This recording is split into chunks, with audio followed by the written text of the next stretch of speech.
Growing a business is kind of tricky right now. Supply chains are squeezed, tariffs and trade policies are dynamic, and cash flow, it's tighter than ever. You need clarity to come out on top. Without it, you risk falling behind. If only you could hop in the DeLorean and see the future, right? Thankfully, there's NetSuite by Oracle. NetSuite has real-time forecasting to help you move ahead with confidence. This is your AI-powered business management suite and the #1 cloud ERP. Trusted by over 42,000 businesses, NetSuite brings accounting, financial management, inventory, and HR all under one roof. It's your single source of truth, giving you the data and control you need to move quickly. And with AI built in, you can automate the busy work and focus on strategy. NetSuite helps you see what's stuck, what it's costing you, and how to pivot fast. If I were running a business with a lot of moving parts, I'd use NetSuite for full control over everything. Tame the chaos with NetSuite. If your revenues are at least in 7 figures, download the free ebook, Navigating Global Trade, 3 Insights for Leaders at netsuite.com/SPI. That's netsuite.com/SPI. The perfect product launch. It's the goal for every brand marketer. High heat, fast sellout, and fans posting recipes like trophies. What do Sydney Sweeney's soap drop, Taylor Swift's tickets, and your next launch have in common? Well, they're not bought, they're bragged about. Fanfare turns your drop into a moment. Fanfare cues real fans, blocks bots, and builds launch experiences worth screenshotting. Want hype without the heartbreak? Get Fanfare's 5-step hype drop playbook with our proven success formula and make your next launch unforgettable at fanfare.io/playbook. Again, fanfare.io/playbook. A lot of small business owners don't want to admit they need cash. But the sooner you admit that and you reverse engineer a successful economic outcome, the more stable your business actually is. I've never laid anybody off. Everybody has dental insurance. And I explain that to my team all day long. Because we are so open about these economic objectives, we all enjoy really, really great quality of life. Very few books will talk about, here's how to reverse engineer an economic objective for your company so that you actually make money. And so I open up this book with frameworks that help you do that. One of my top 3 recommendations for books that I often share here on the podcast is Building a Story Brand by Donald Miller. And I've shared this multiple times, this idea of allowing your students, your customers, your followers, subscribers, making them the hero of the story, you being the guide. And when people hear the story, they want to go to the guide, you, who is helping with these transformations. And so we've used this and adopted this framework with marketing a lot, and it just works wonders. It's incredible. And a huge thank you to Donald Miller, who we have back on the show today, in fact. And he's got a new book called How to Grow Your Small Business. And this is a very unique take on the business growth formula. He's got a 6-part framework, and it's not anything like I've seen before. Donald always brings something new to the field that he is in. And right now we're talking about growing your business, whether it's small or big.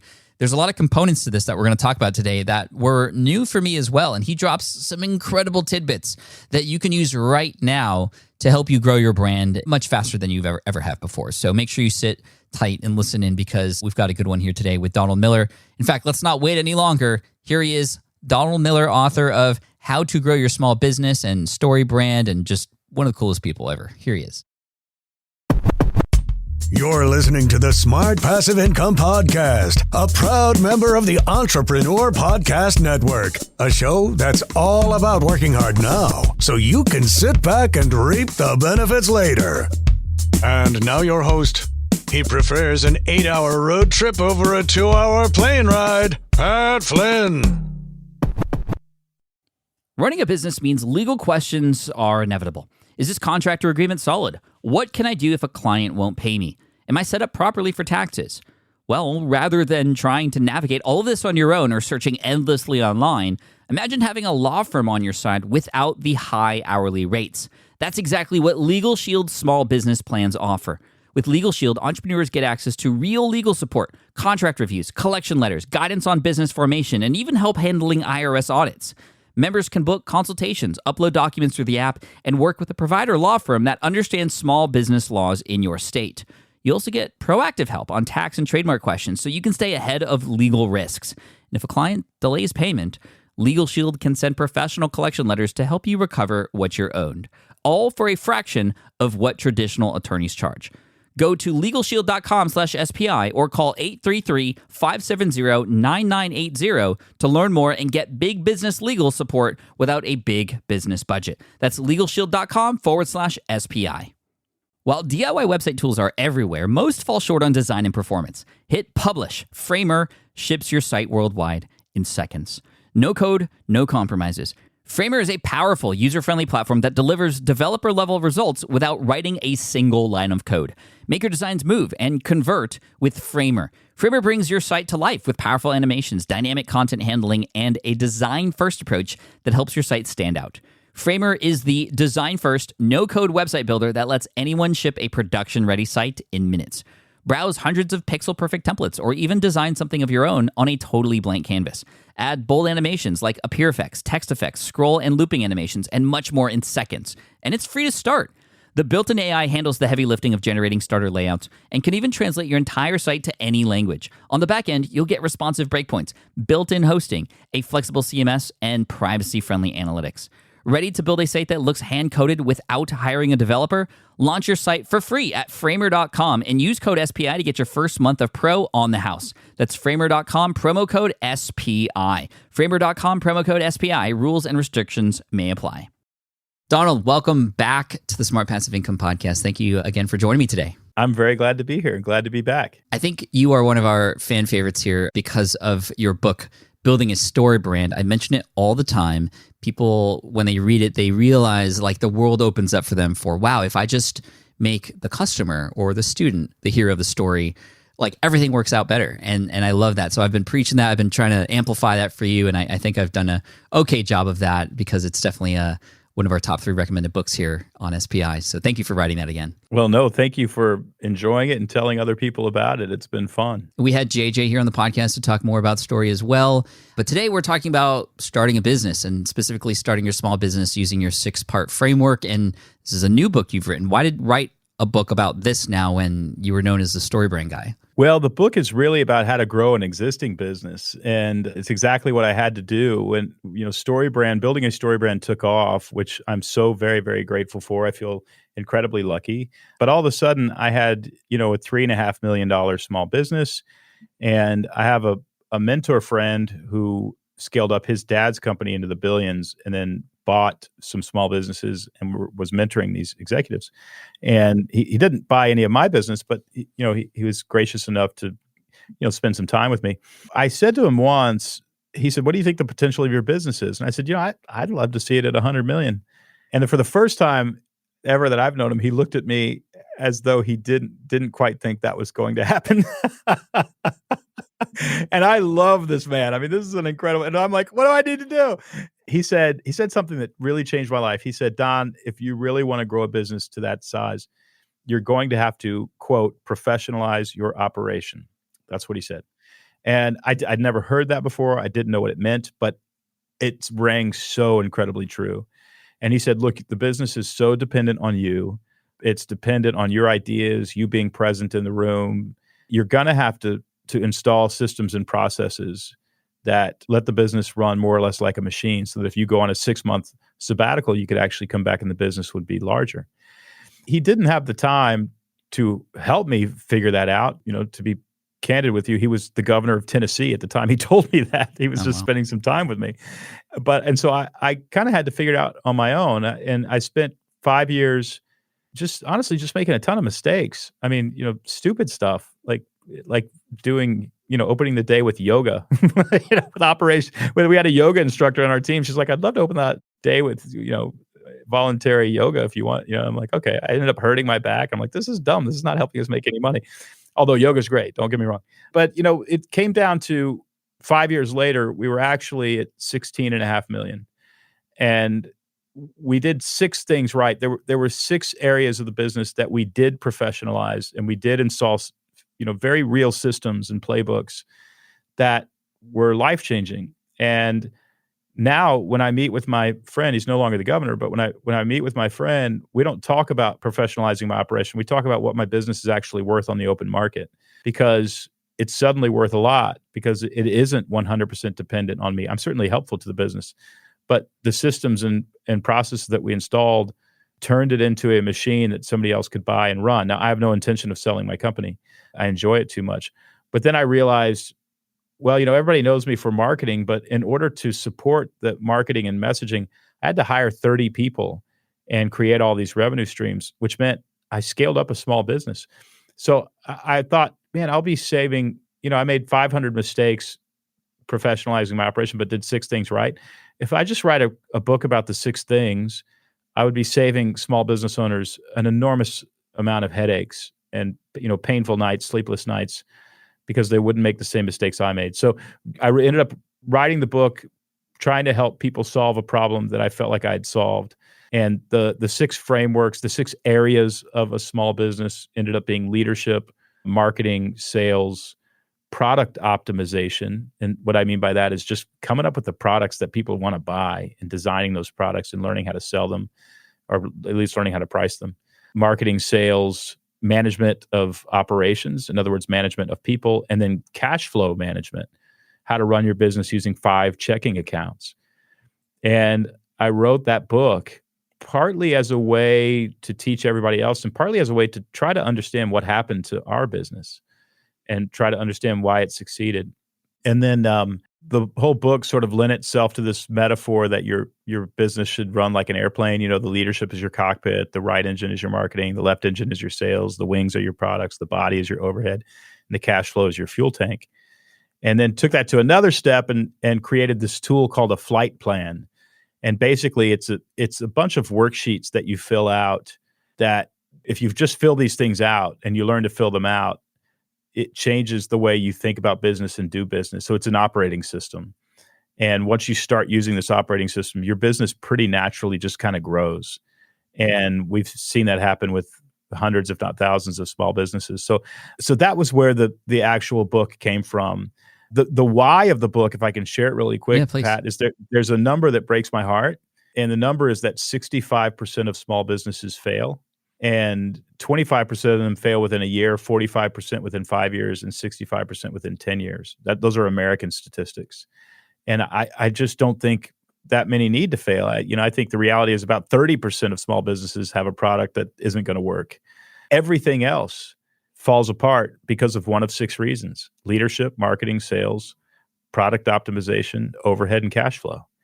And if you know how to do those 6 things, or if when you have a problem, you just open this book to that chapter and fix it using the frameworks that I recommend, you can avoid crashing your business. So that's the real reason I wrote it, is because I just don't think that many, I think small business is way too big to fail.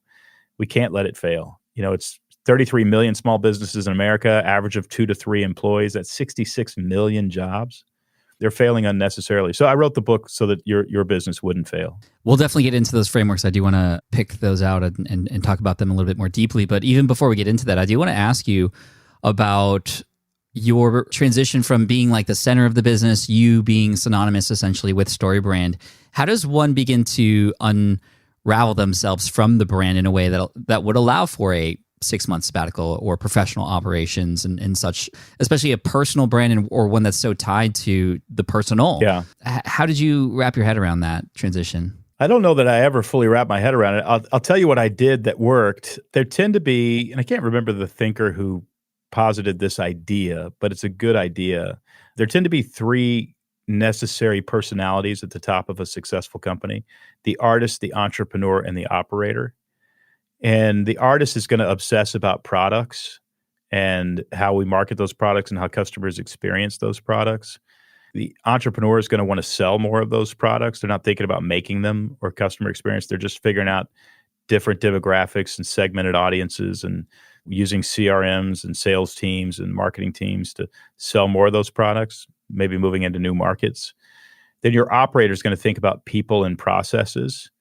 And my answer to your question is I recognize that I'm the artist. I love the products. I love the frameworks. I love introducing them to small business owners and helping them install them. I don't really care about making a lot of money. I love the product and I love the way my customers use it, and I want to understand how they use it. So I got to hire, I should say, an operator. I hired somebody to run my company. I'm the CEO of my company, but really I'm kind of like Bill Gates. I'm over here in research and development in the lab, making things. And I'm the CEO of my company because I founded it and I started it, not because I'm the right person to run it. So I found somebody to run my company. I'm actually on my second operator. They tend to do so well that they get cherry picked by outside companies. I lose them, but I'm on my second operator and he's amazing. And in fact, my wife and I are going to London for 5 weeks in June. And I'm not the least bit worried about what's going to happen with my company. I'm going to miss being on the team for 5 weeks, creating content and interacting with everybody. But the operator is going to run the company. And so my advice to anybody trying to figure out how to, the first step is to hire an operator. And by the way, if you do hire an operator, hand them the book, How to Grow Your Small Business, and tell them this is what I want you to do, because it is basically a job description for an operator. Run this playbook. Was there any worry that because you weren't running it anymore that it would fall apart or grow in a way that you didn't want it to? And how did you mitigate that risk if it felt risky to you in that way? Yes, it felt terrifying to me. I can't tell you that I didn't worry. I worried very much, because my baby is now, my 1967 Corvette that I rebuilt in the garage is being driven by somebody else. Right. And I'm back home mixing up paint for the next project, but was somewhat surprised and somewhat, emasculated to find out that it actually runs better if I'm not at the steering wheel. Yeah. Because he knows what he's doing. He's able to coach everybody and be in all the meetings that I'm not in, and people trust him with their livelihoods, and he's the right guy. And people also trust me. They say, hey, I trust Don to create products that the market wants and products that work. Do I trust him to run the day-to-day operations? Heck no. And so I hired somebody else to do that, and we make an amazing team, which just shows you that you can go so much further together than you can alone. You really can. How did you find him? We hired from within. Both of the people who've been my operators one came out of sales, interestingly, and the other one came out of marketing.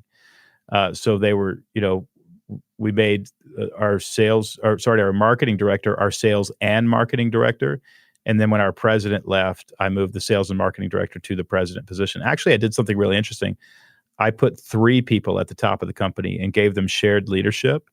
And I just said, whoever wants the presidency, I want you to come to me and tell me that you want it. And it took months, but because, no pressure, but I'd like to hire one of you. And if one of you doesn't want the job, I'm going to go search for somebody. And we all just took our time and stayed very, very calm. And finally, Tyler came to me and said, I want this job.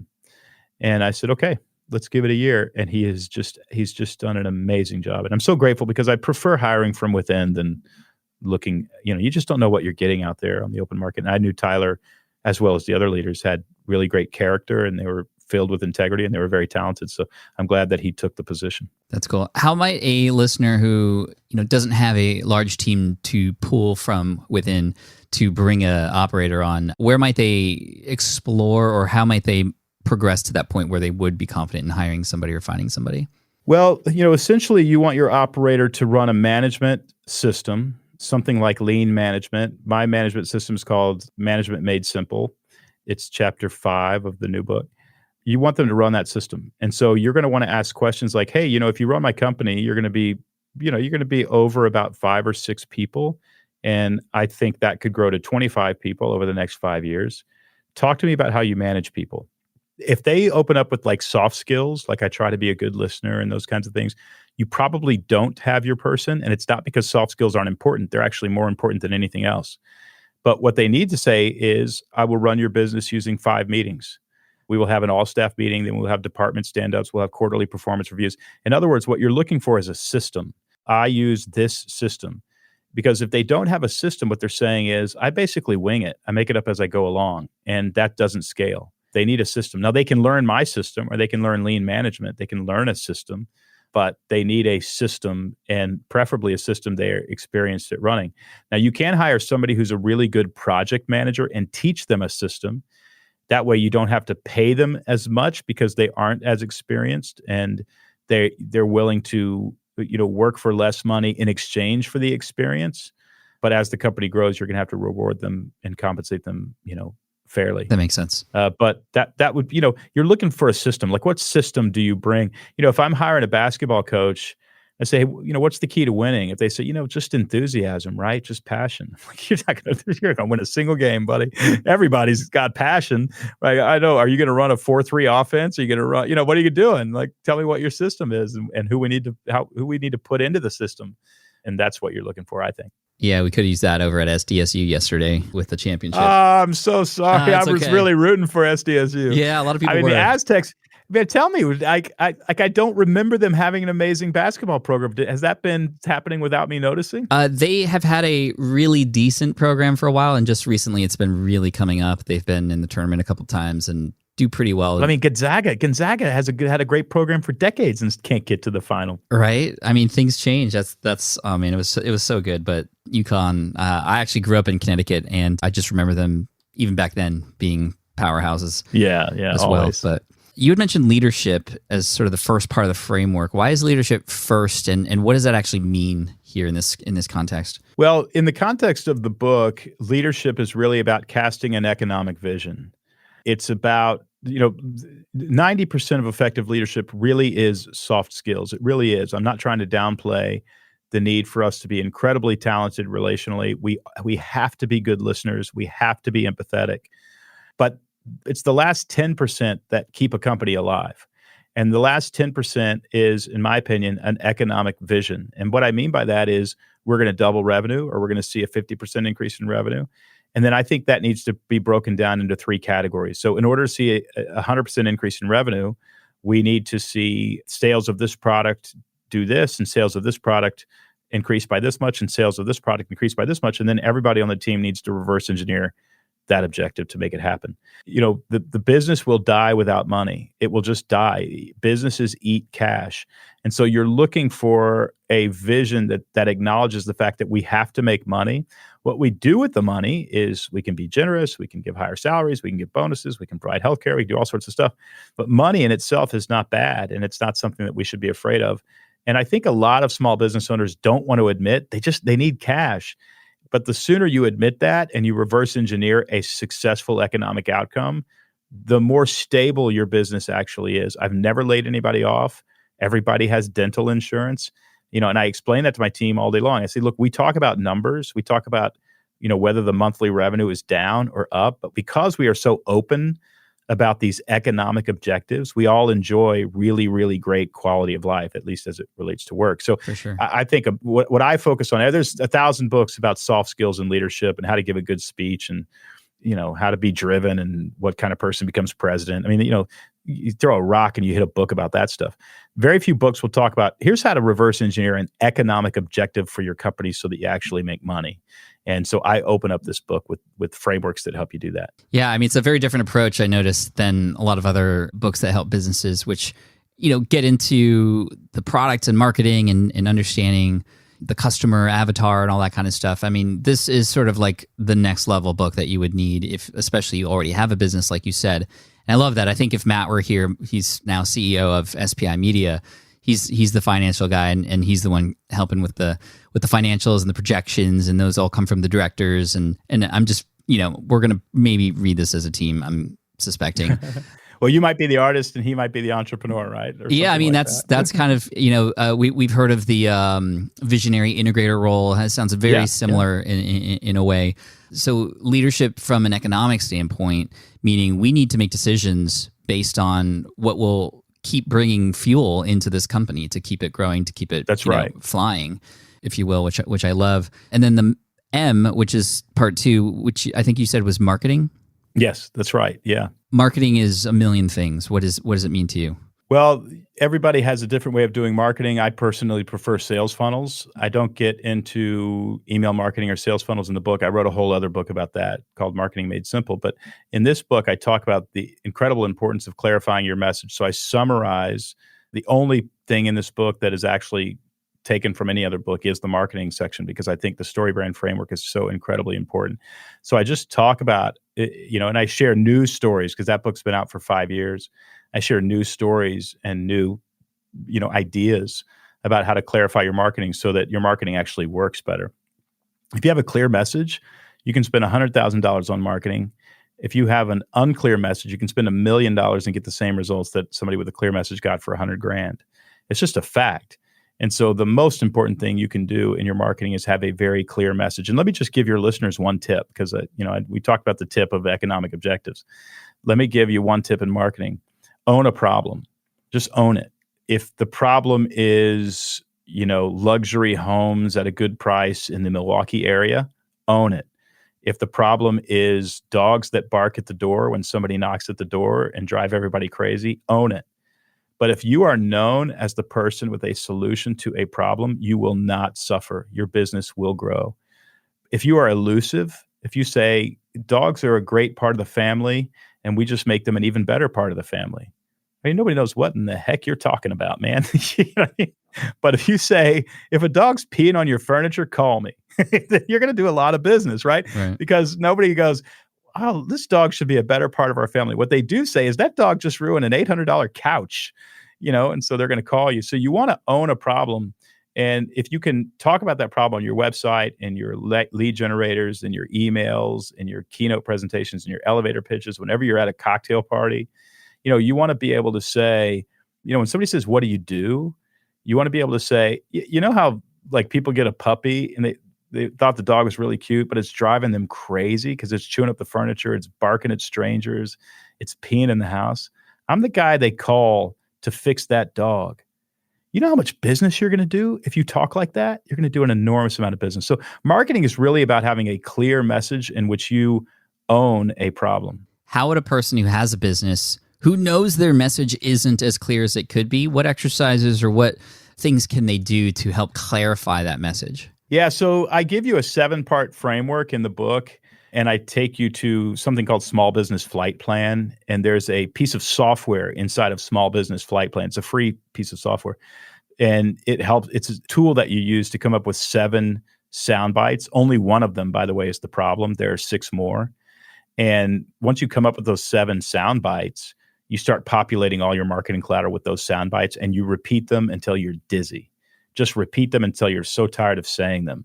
And that's how you grow your business. So soundbite, why did you choose that terminology? I'm curious for that. Because marketing, in order for it to be effective, needs to be an exercise in memorization. In other words, when I come up with my marketing message, I need to repeat it so often that the audience actually memorizes it. This is incredibly powerful. I got a call from the Jeb Bush campaign saying, hey, can you come to Miami and help us? Jeb's like at 3% in the polls. He's getting beat by Donald Trump. Like, what do we do? And Jeb was just the kind of guy who couldn't reduce anything to a soundbite. He's an extremely intelligent man. He's a scholar, and probably would have been a decent president. Although I think the president needs to be good at soundbites, to be honest with you, because they're communicating in soundbites. Right. So you got to figure that out. But then I was in Finland, 8 time zones away, in front of 8,000 entrepreneurs, and I said, hey, I'm just curious. What does Donald Trump want to do with America? And the entire Finnish audience with a Finnish accent shouted, make America great again. Now, I'm not a fan of Donald Trump, but he's an incredibly effective communicator. And one of the reasons that he's so popular is that love him or not, one, he has an amazing way of bringing attention to himself that I think is pretty profane, but he also breaks everything into sound bites that people can memorize. And what I would love to do is have some really good candidates be able to do that, but they can't. Bernie Sanders is very, very good at it. Hillary Clinton was terrible at it. Joe Biden is okay at it, but not great. Ronald Reagan was good at it. I'm neither a Republican or a Democrat. I tend to lean more with the forward party, this tiny little upstart party. But I do study messaging for a living, and I see some of the greatest ability to get attention and get their message out there by some of the worst people. I have known that clarifying your message is really key, but the idea that you break it down to a single sentence or two that can and should be repeated multiple times over. My initial thought is, well, that's repetitive. That's it's reductionistic. I think for somebody who's really intelligent and authentic, it comes off as reductionistic and it comes off as sort of manipulative. Right. So I understand sort of the internal pushback. I used to feel that. I spent my 20s feeling that. But then I realized, wait a second, if you want to change the world and if you want to have an impact, people are not going to say, hey, Don, good to meet you. Let me pour a scotch and get out a cigar and sit for 2 hours and try to figure out what the hell you're saying. Right. Like that's, if you think about it, that's incredibly narcissistic. That no, I'm not going to explain it to you. I'm not going to summarize my message or reduce it for you. I expect you to sit down and understand me and figure out the puzzle that is my message. That's incredibly narcissistic. I like that reframe. That's really good. If you care about somebody, when I asked my wife to marry me, I didn't wing it. I thought for weeks about how, what I was going to say to her. And because her understanding what I wanted to say and me getting the answer that I hoped to get, that I did get, thank God, was important. And I think if you really love somebody, you think about how you're going to communicate to them. Let's keep going.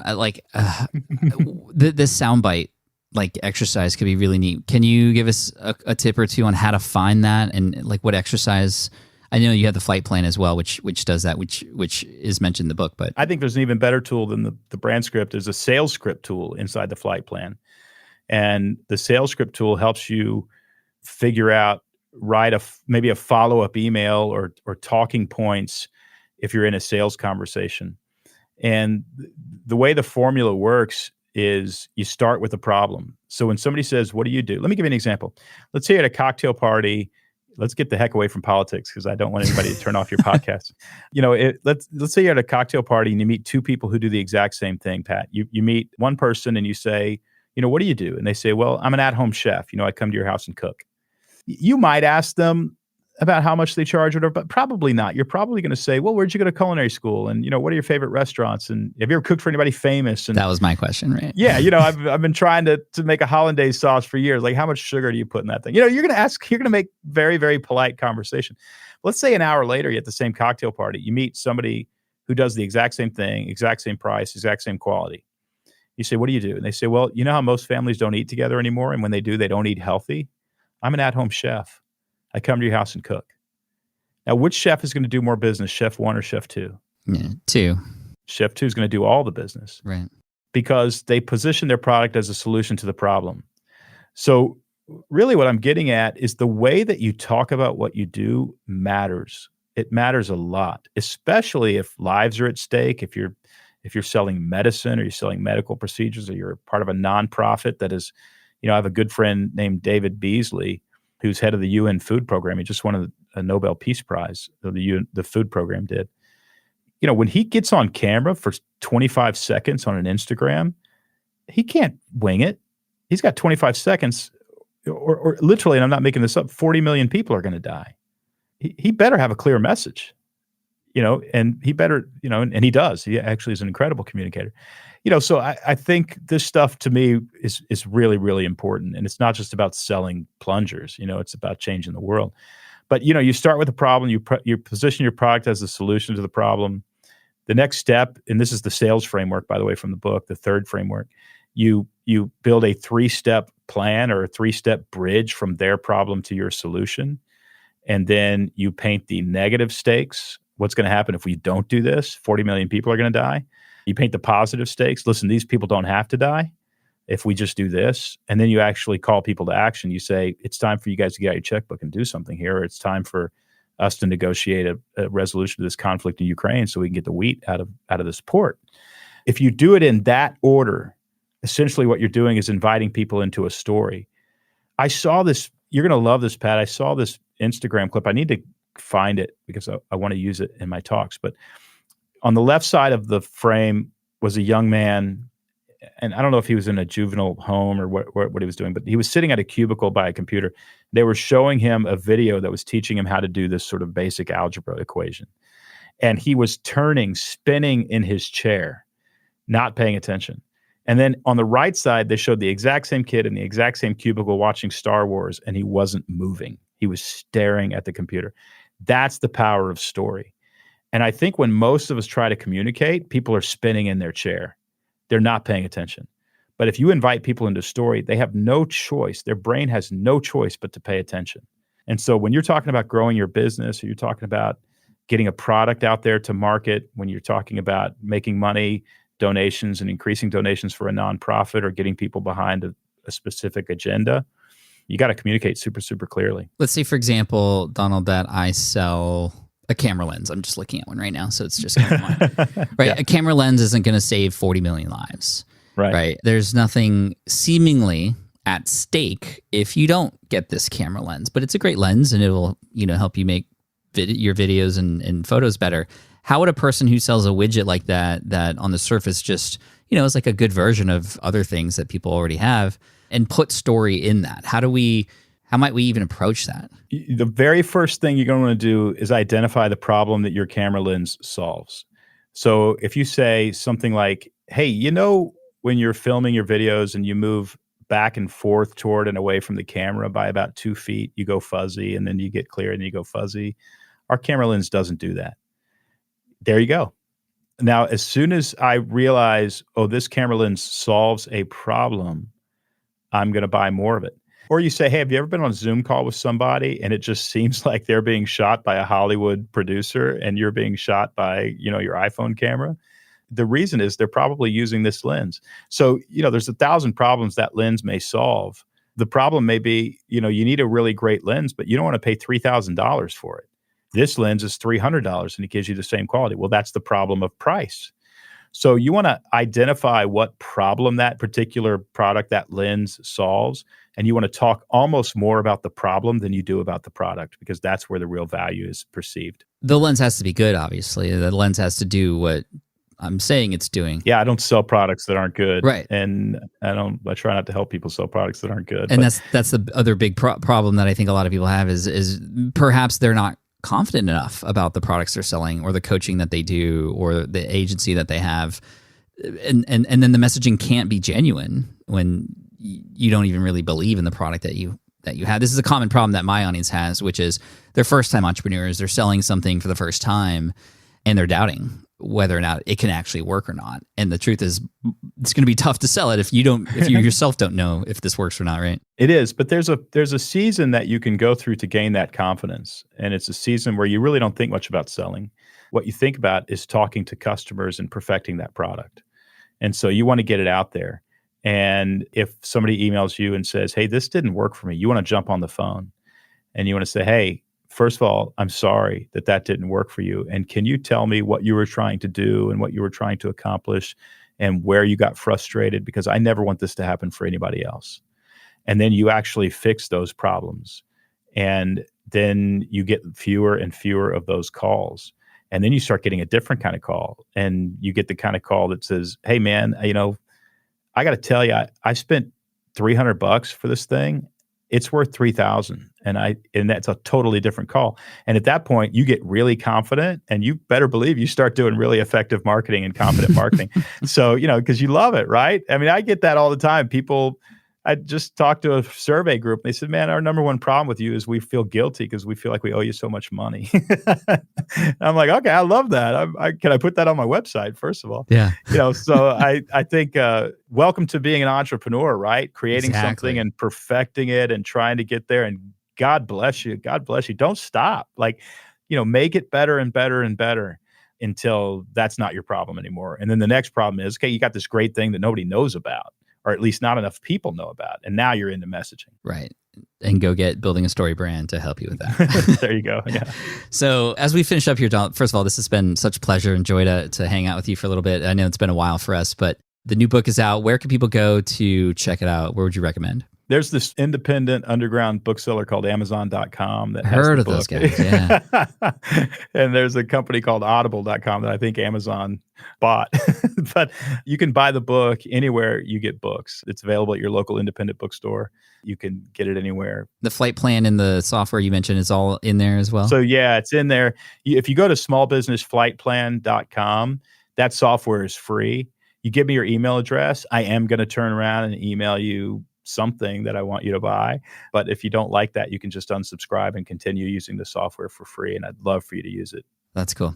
Now, we obviously didn't tackle all the parts of the flight plan and the book we got yet. to do 3 of 6. So you'll have to get the book to understand Exactly. more. That's where I was going. However, if we could leave them with one more tip before we head out, or one part of the book that you think is very important. I mean, it's all important, but what comes to mind, and can we scratch the surface on that? Yeah. For me, growing my business, there had to be a why. Simon Sinek talks about why you're doing this. And I think if all of us can just come up with a little list of here's why it matters whether my business succeeds. The first thing is you matter. You're a person who has the right to feel and experience joy. And so number one, I like my business and I like doing it. And I think it should succeed for me. Second is, my family, right? I mean, if you have a family, then you want this thing to provide for your family, and you want your family to be free, and you want your family to not be dependent on somebody else telling you what to do or where you can go or whether or not you can go on vacation or those kinds of things. That might be number two. For me, I'm fine now. I've paid for myself, and my family's going to be okay. If I get hit by a bus, I think they'd be pretty okay. But I look at that 65%. 65% of small businesses fail, and I would like for that number to be reduced to 50%. So I'm wanting to, get these frameworks out there. I'm hopeful to have 2,500 coaches teaching our frameworks. Right now we have 200. And I would like to see that number in America go from 65% fail within 10 years to 50% within 10 years. And I'd like for maybe people to say, look, Don gave us an operating system, so we just make fewer mistakes. And to me, like if what really matters in my life is my wife and my daughter. But on my deathbed, if my wife said, I love you and you've been a great husband, and my daughter said, I love you, you've been a great dad, and maybe some small business owner says, hey, thanks, man, I'm great. I can die and go to heaven and be okay. Well, I want to make sure I thank you here publicly for what you've done directly and indirectly for us. And just thank you again. Everybody go check out the book. I'll share links right after we finish here. But Donald, thank you so much. Really looking forward to connecting with you again. Congrats on the book, and looking forward to seeing you achieve and surpass all those goals that you just mentioned. Thanks, Pat. I appreciate it. Take care. All right. I hope you enjoyed that episode. I enjoyed that conversation so much. Donald's always such a cool guy. I just wish we could hang out and have some drinks together or something. He's just so fun to talk to and so knowledgeable. As you can see, he's got all the things you need to know about growing your small business in his book, which you can find on Amazon, little small independent bookstore. It's called How to Grow Your Small Business by Donald Miller. Check that out. The flight plan, all that good stuff, the software that you can get access to as well. And just thank you, Donald, for coming back on and sharing your wisdom with us. And I hope to connect again soon. You can listen to the other episode that we did together about building a story brand. We had his colleague JJ on as well. And we got a lot of things that we could offer you over on our show notes page to go and continue this road that you're on with growing your small business and marketing. If you go to smartpassiveincome.com/session691, again, smartpassiveincome.com/session691, you'll be taken to the show notes page and resources and links and all the things you need to know. You should go there now. Anyway, thank you so much. I appreciate you for listening in, and give me a shout out, and Donald, a shout out on Twitter. Let us know that you heard the episode, and hopefully you enjoyed it. I did. I hope you did too. Peace out. Cheers. And I'll see you in the next one. Bye. Thank you so much for listening to the Smart Passive Income podcast at smartpassiveincome.com. I'm your host, Pat Flynn. Sound editing by Duncan Brown. Our senior producer is David Grabowski, and our executive producer is Matt Gartland. The Smart Passive Income podcast is a production of SPI Media and a proud member of the Entrepreneur Podcast Network. Catch you next week. I get it. You want to grow your business, but selling at scale feels overwhelming. You're drowning in complicated funnels, creating different lead magnets, or constantly posting on social media. And that gets exhausting fast, especially when you're trying to sell to hundreds or thousands of people. But what if you could sell at scale with a simple, powerful quiz? A score app quiz or assessment asks your audience key questions and gives them instant personalized results based on their answers. Your audience gets to know where they are now and shows them the steps they need to hit their goals. You can set up a quiz in minutes using Score App's templates and have a powerful lead magnet that'll do the selling for you. The best part is your audience actually wants to take this quiz, and you build huge amounts of trust before you even make a single offer. No hard sales, no chasing leads, just value at scale. Get 50% off the first 3 months using the discount code SPI. Just head to scoreapp.com/SPI. Again, that's scoreapp.com/SPI. Hey there, quick pause here because I have to tell you about a tool that completely transforms the podcasting workflow, Riverside. I get it. I used to juggle multiple platforms just to record one podcast episode. It was exhausting. Zoom for recording, Audacity for editing, and then a bunch of different apps just to create clips and social posts. I've tried other ones as well. They were okay, but they were clunky and super time-consuming. That's where Riverside has massively helped. I can do it all in one place: recording, editing, repurposing, one platform, one streamlined flow. I just log in, record with my guests no matter where they are in the world, and just like that, studio-quality audio and high-resolution video all in one. And get this, even if your Wi-Fi glitches, Riverside records locally on your device so everything sounds and looks crystal clear. But here's my favorite feature, Riverside's AI editing tool. You can remove silences and filler words with just one click, hours saved. With Magic Clips, Riverside also automatically finds the best moments and turns them into ready-to-post videos for YouTube Shorts, TikTok, Instagram, all without the extra editing. So if you're looking to level up your production quality and simplify your workflow, go to smartpassiveincome.com/Riverside and use code SMART to get 1 month free on the Pro plan. That's smartpassiveincome.com/Riverside, promo code SMART. It's built by creators for creators, and I think you're going to love it.